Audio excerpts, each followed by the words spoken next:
It's the dead of winter, 1920s America. Snow blankets the streets. People hurry past storefronts, bundled against the biting cold, and inside the Coca-Cola headquarters, executives are panicking. Their sales have plummeted again. Because who wants an ice-cold drink when you're already freezing? What happened next would change Christmas forever. This is the story of how a fizzy drink with no connection to the holiday season pulled off the greatest marketing heist in history. They stole Christmas itself. Picture yourself coming in from the snow. Your fingers are numb, your breath visible in the air. What's the first thing you crave? Probably not a cold beverage, right? That was Coca-Cola's nightmare scenario. Every winter, their profits would nosedive, threatening the company's very existence.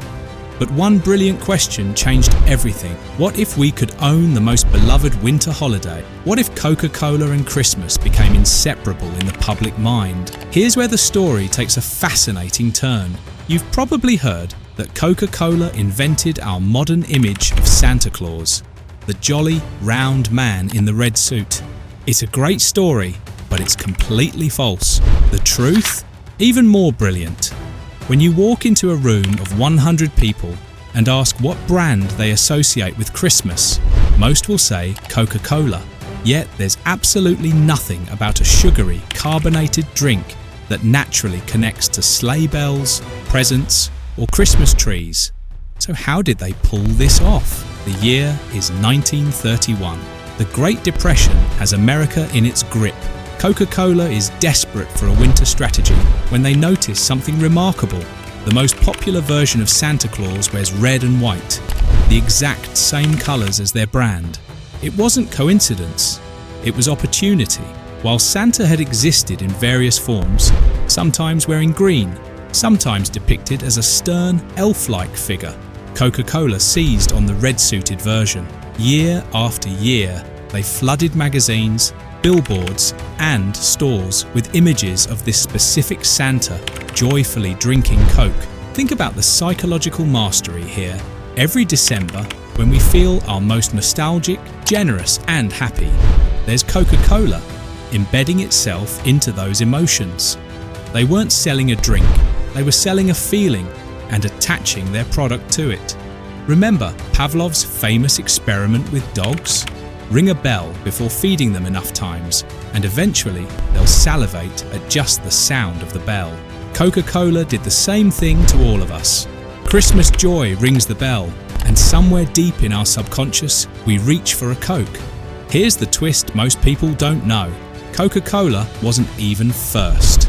15 years earlier, White Rock Beverages had already put Santa in their ads, becoming America's leading mineral water producer. As a result, Coca-Cola saw this success and thought, we can do that better.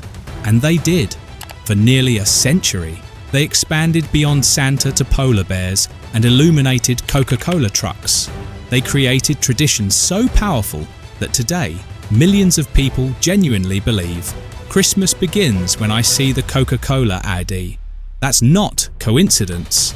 That's calculated marketing genius spanning generations. The most brilliant part? They targeted children.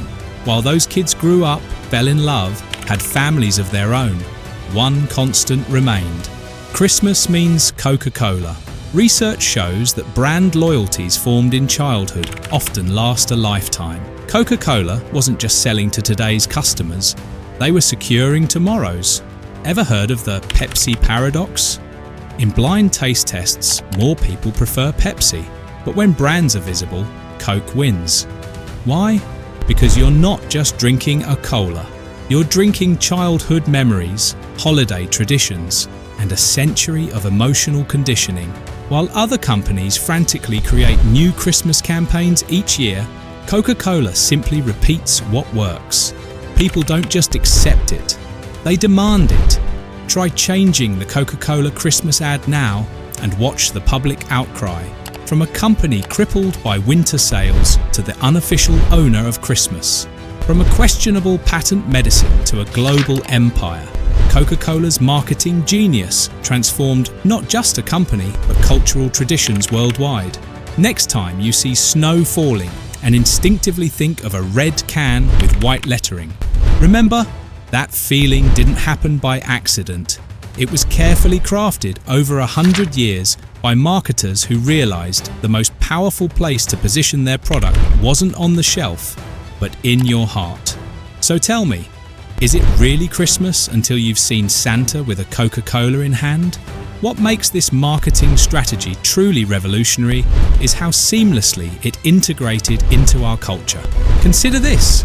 Without spending a penny on licensing fees, because no one owns Santa, Coca-Cola gained exclusive cultural ownership of a beloved figure, and they did it so effectively that many people genuinely believe the myth that Coca-Cola created Santa, a misconception the company has never been in a hurry to correct. This strategy has been so successful that it's become the blueprint for modern emotional advertising. Those heartwarming Christmas commercials from department stores and supermarkets, they're all following Coca-Cola's playbook, trying to attach their brands to the emotions of the season, rather than pushing products directly. But none have achieved what Coke did. None have managed to make themselves so intrinsic to a cultural celebration that people feel something is missing without them. The genius extends beyond Christmas too. When summer arrives, Coca-Cola simply shifts gears, transforming into the drink of beaches, barbecues, and baseball games. From the iconic glass bottle shape, designed to be recognizable even when broken or in the dark, to the secret formula locked in a vault, everything about Coca-Cola is carefully crafted mythology. The lesson for any brand is powerful. Don't just sell what your product does, sell how it makes people feel. Don't fight seasonal challenges, embrace and own them. And most importantly, recognize that the greatest marketing doesn't feel like marketing at all. It feels like tradition. That's the real magic of Christmas. And it was bottled, branded, and sold to all of us, one red and white advertisement at a time.